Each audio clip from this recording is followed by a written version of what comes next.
అలాగే మన నాయకులు కూడా, పోటీ చేయని నాయకులందరికీ కూడా పేరు పేరున మీ అందరికీ ధన్యవాదాలు తెలుపుకుంటా ఉన్నాను.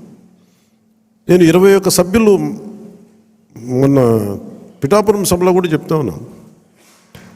చిన్నప్పుడు మా టీచర్ చెప్తా ఉన్నారు, ఆయన బైబిల్లో ఎప్పుడన్నా ఆయన వెళ్ళే సిచ్యువేషన్కి వెళ్ళే టైంకి ఆవిడ ఏదో చదువుతూ ఉన్నారు, బైబిల్ చదువుతూ ఉన్నారు. ఆవిడ మాట్లాడేది ఏదో ఒక రోజు వెళ్తే ఏదో చదువుతూ ఉంటే నన్ను పిలిచి, నువ్వు ఇది ఎన్రా నీకు మంచిదని చెప్పారు. ఎందుకు చెప్పారు తెలియదు, కానీ నిజంగా పనికి వచ్చింది నాకు.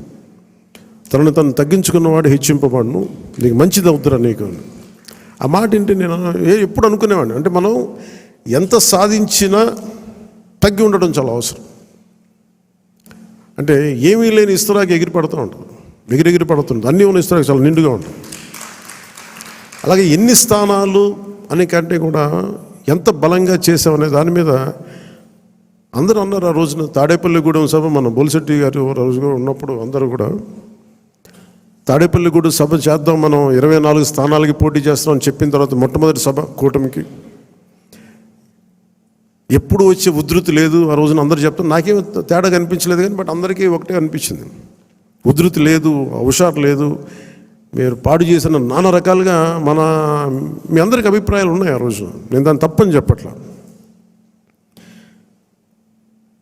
ఆ రోజు మనం ఊహించాము 24 అంటే కూడా 24 మళ్ళీ తగ్గి 21 అయిపోయింది. ఇన్ని తగ్గి కూడా మనం దేనికోసం నిలబడ్డామంటే మనకు బలంగా, నేను చెప్తున్నాను, అన్ యావరేజ్ జనసేన ఓటింగ్ బలం లేని చోట అన్ని ఒక యావరేజ్ తీసుకుంటే, సరాసరి తీసుకుంటే 170 నియోజకవర్గాల మీద మనకు ఖచ్చితంగా ఒక 20% ఓటింగ్ పెరిగింది. 7% నుంచి 20% ఓటింగ్ పెరిగింది. కానీ మనం తక్కువ చేయటం వల్ల మనం పదే పదే మన అందరికీ మనం ఎందుకు తక్కువ చేసి ఎందుకు కూటమి రావాలని పదే పదే చెప్పడం వల్ల మీరు సభాపతి కూడా చెప్తా ఉన్నారు, మీరు చూశారు, అయ్యనపాత్రుడు గారు చెప్తా ఉంటే, ఎన్టీ రామారావు గారు పార్టీ పెట్టినప్పుడు ఇంత మెజారిటీలు రాలేదు, అప్పుడు కూడా మాకు 3,000 4,000 వచ్చినాయి. కానీ ఈ రోజున చూస్తే ఒక్కొక్కరికి 30,000 40 70 90 అసలు ఊహించని మెజారిటీ. ఒక ఎంపీకి వస్తే ఇలాంటి మెజారిటీస్, అలాంటి మెజారిటీలతోటి కొట్టారంటే ఇది జనసేన తాలూకు బలం ఎంత మీకు బలంగా ఓట్ టర్న్ అయిందో మనందరికీ తెలుస్తూ ఉంటుంది. ఇది మనం నిజంగా చాలా ఆనందపడాల్సింది, మనం గర్వించాలి. అట్ ది సేమ్ టైం చాలా బాధ్యతగా కూడా దీన్ని ముందుకు తీసుకెళ్ళాలి. అలా ఇంకో నాకు మన నాయకులందరికీ కూడా నా విన్నపం,